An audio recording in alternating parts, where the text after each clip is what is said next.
Sometimes in life, we can feel like we're doing everything right, but yet when we watch everyone around us, it look like we are still losing in the midst of watching others win, and it seems like they are enjoying themselves more than we are, and seems like we are doing everything that we possibly can to remain faithful and to remain hopefully in right standing with God, right? And if you're in the same boat, sometimes when this crosses your mind, when you look outside in the view of feeling like you're doing everything right and others are winning besides you and you feel like you're losing on the inside, then listen up. This is for you. Welcome back to another time of myself trying to figure it out on these timelines while also trying to stay on God's timeline. And recently, I was reading Psalm 73, of where the psalmist Asaph was literally asking God the same question in regards to seeing the wicked prospering and enjoying life, and it looked like there was no consequences. It looked like they were having a good time, right?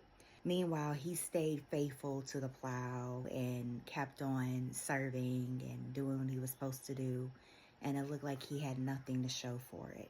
Still struggling in pain and confusion. And instead of complaining and continuing on down this path of woe is me, he decided, hey, let me take this to God and have a conversation with him about it and really get honest instead of pretending that everything is fine. And sometimes in life, we can pretend like everything is fine instead of taking the time to be honest with God and say, hey, you know what, this ain't fine. This ain't cool. And having our moment of where we just take the time to really talk to God and say, hey, it might look like on the outside I'm doing fine and I'm having a good time, but on the inside, I'm literally dying. I'm literally wanting to crash out.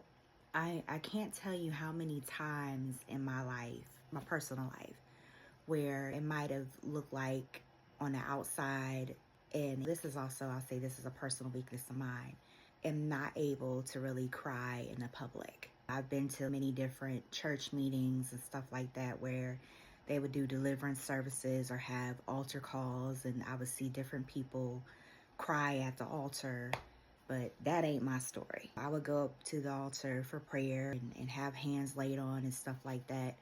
But behind closed doors, you bet your bottom dollar, you better trust and believe, I would be boo-hooing and crying. I can't tell you how countless times where I would go and cry on the floor of my bedroom or cry in my bed or go to a parking lot and just cry there and really have a conversation with God to be like, hey, why is this happening? Or why is this happening for so-and-so and such, and why is it not happening for me? Or why is this being successful and why is this not successful? But long story short, taking that time to ask, even if I didn't even get an answer, I still would feel better after getting it out because I got it out simply. I got my frustration out there. I got my cry out there. I got whatever I needed to get out of me at the time. And it would be sometimes a sigh of relief, even though there might be times where I still might be waiting on the Lord for an answer. And we always hear all the time, he may not come when you want him, but he's always on time. Like that song by, oh my goodness, I forgot what her name is. It come back to me, but it's an old school song. He's an on-time God. I can't think of the gospel singer's name. I had to stop and really get her name, but Dottie Peoples. He's an on-time God. He may not come when you want him, but he's always on time, right? So, what if your doubt is actually the door to something deeper? The moment where you stop trusting what you see on the outside and start trusting in what you cannot see. Oftentimes, too, we cannot compare our lives to what we see other people doing. And I'll say this, when I was in my 20s, I often would compare my life sometimes to what I saw other people's lives. And I thought that that was success till I started doing things similar or wanted to go after different aspirations of mine that I thought were time for. And it ended up being a thing of I learned a lesson that it was not the right timing of God. And I ended up crashing out. But I learned that God's timing for your life is always going to be better than what you see, what other people's timings are. You don't know, too, what other people have done behind closed doors to get wherever they are at this moment in time. Whatever is going on for them, that might be the right time, that might be the right season. They might be mature and ready for it. And as to you, you're on a different level or a different playing field than they are. You have to understand and know that whatever God has for that person, that is for them, or they could be getting whatever they're getting from the other side of things, and it may not be or so good for them. But in regards to your life, you have to understand that whatever God has for you, it is for you, and nobody can come in between that when it's time to happen. So you definitely have to realize that.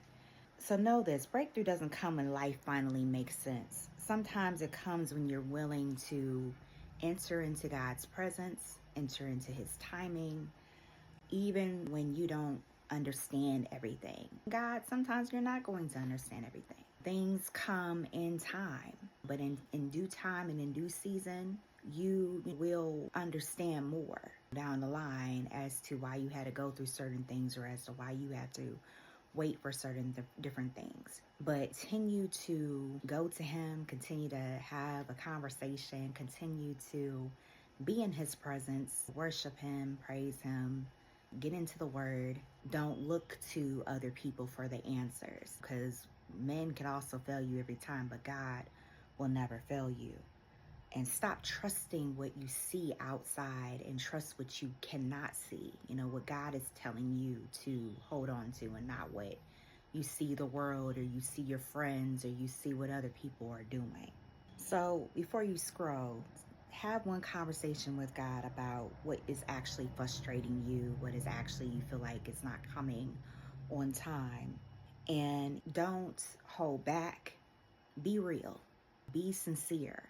Let him know all about it. For me personally, sometimes those are the best moments, because when nobody else is around and it's just you and God, you can be like, God, what happened? How do I get through this? How do I manage this? How do we move on? Even if you don't even get the answer at that moment, just still give it to him, right? And stop measuring your life against what you see, and start measuring your life against what God sees and what he has for you. Well, that is my little time of trying to figure it out on these timelines. I hope you were blessed by this moment. And till next time, y'all, take care and be blessed.